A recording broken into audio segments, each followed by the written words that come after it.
Si vous croyez que le silence a souvent les conséquences les plus retentissantes, alors aimez cette vidéo, abonnez-vous à la chaîne et restez avec moi jusqu'au bout. Car ceci n'est pas seulement une histoire de regret, c'est l'histoire de la facilité avec laquelle on peut redéfinir les limites de sa vie. On dit que les regrets n'arrivent pas au moment de l'erreur. Ils ne frappent pas bruyamment à la porte. Ils ne s'annoncent pas. Les regrets viennent plus tard. Ils arrivent quand le monde est silencieux, quand les lumières s'éteignent, quand plus rien ne peut vous distraire de vos propres pensées. Ils s'installent dans les recoins de votre esprit comme de la poussière qui s'accumule sans que vous vous en aperceviez jusqu'à ce qu'elle soit soudainement partout. Pour moi, les regrets n'ont pas commencé par un événement dramatique. Il n'y a pas eu de cris, pas de dispute, pas de limite franchie. Ils ont commencé par quelque chose de petit.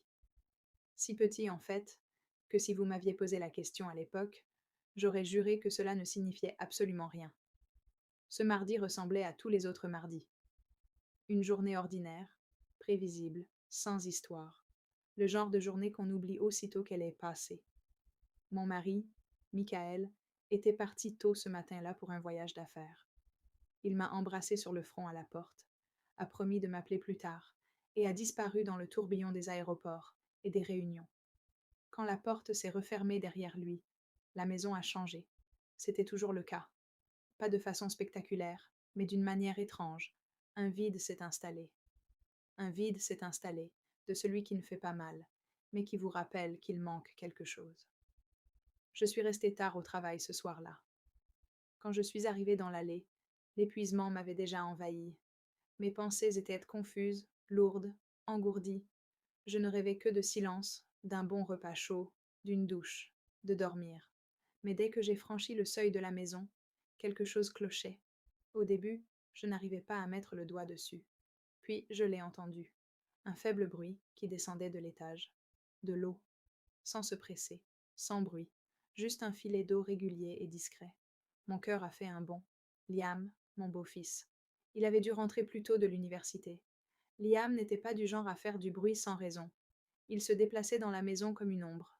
Poli, silencieux, presque effacé par sa présence. Après le décès de sa mère, le silence était devenu son armure. Il la portait si bien que j'ai monté les escaliers lentement, la main appuyée contre la rampe. Arrivé sur le palier, je l'ai vu. La porte de la salle de bain était entr'ouverte. La vapeur s'échappait en volute dans le couloir, fine et comme un fantôme, captant la faible lumière au plafond. Rien que ça me troublait. Liam était prudent, discret, réfléchi. Une porte ouverte n'était pas dans ses habitudes. Puis l'eau s'arrêta. Le silence qui suivit fut trop brutal. Et c'est là que je l'entendis. Un son si fragile qu'il me parut à peine réel. Un sanglot étouffé, pas fort, pas dramatique, juste le murmure de quelqu'un qui s'effondre en essayant désespérément de ne pas être entendu. Je me figeai, mon souffle se coupa. Je chuchotai. Pas de réponse. Tous mes instincts me disaient d'arrêter, de le laisser tranquille, de m'éloigner, de faire comme si je n'avais rien entendu. Mais l'inquiétude peut être plus forte que le jugement. Je frappai une fois, puis je poussai doucement la porte. Dot. Il était assis par terre dans la salle de bain, tout habillé, le dos plaqué contre le mur carrelé froid, les genoux repliés, les bras serrés autour de lui, comme s'il essayait de retenir quelque chose. Ses épaules tremblaient, légèrement, juste assez pour révéler à quel point il luttait. Ses yeux étaient rouges. Ses mains tremblaient lorsqu'il essaya de s'essuyer le visage. Ça va, dit-il rapidement. Mais sa voix le trahit. Elle se brisa au milieu, faible et irrégulière. Je ne me suis pas rapprochée. Je ne le voulais pas. Je me suis abaissée à quelques pas de lui, prudemment, lentement, comme si j'approchais quelque chose qui est déjà en train de se briser. Un silence s'installa entre nous.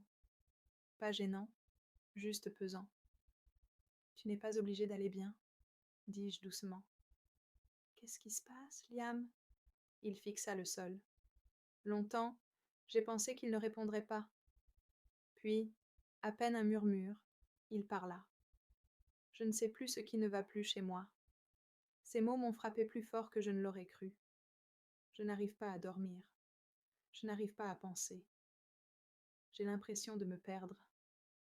La peur imprégnait sa voix, pas la frustration adolescente, pas la colère, mais quelque chose de plus profond, de plus ancien. Depuis la mort de sa mère, le deuil vivait silencieusement dans cette maison, jamais reconnu directement, jamais exprimé à voix haute, mais toujours présent, façonnant toujours l'espace entre nous que je voulais combler. L'envie était instinctivement humaine de lui offrir du réconfort, de le rassurer, de faire cesser sa douleur. Mais ma main hésita, suspendue dans le vide, entre le bien et le danger. Car il y a une différence entre l'attention et la proximité, entre le soutien et la dépendance. Et j'ai soudainement compris à quel point cette frontière pouvait être ténue. Tu n'es pas brisé, dis-je enfin, d'une voix à peine plus forte qu'un souffle. Tu es humain et tu portes un fardeau trop lourd depuis trop longtemps. Ses yeux se levèrent vers les miens. Ils brillaient de larmes retenues. Crois-tu vraiment que ça va s'arranger ? Demanda-t-il. Sa question n'était pas une demande de réconfort, mais un appel à l'aide. Eido dit, et je crois qu'une partie de toi le sait déjà. Quand je suis sortie de la salle de bain, l'air était plus lourd, comme si quelque chose d'invisible avait bougé. Le sommeil ne vint pas facilement cette nuit-là. La maison était différente, plus silencieuse, imprégnée de souvenirs. Je restais éveillée, repassant en boucle l'image de son visage, la façon dont ses yeux scrutèrent les miens, comme s'il espérait que je détenais des réponses que je n'étais pas sûre d'avoir le droit de donner. Je compris alors que j'avais mis le pied sur un terrain délicat, quelque chose que je ne comprenais pas entièrement, non seulement l'espace entre le bien et le mal, mais aussi l'espace entre être là et en faire trop.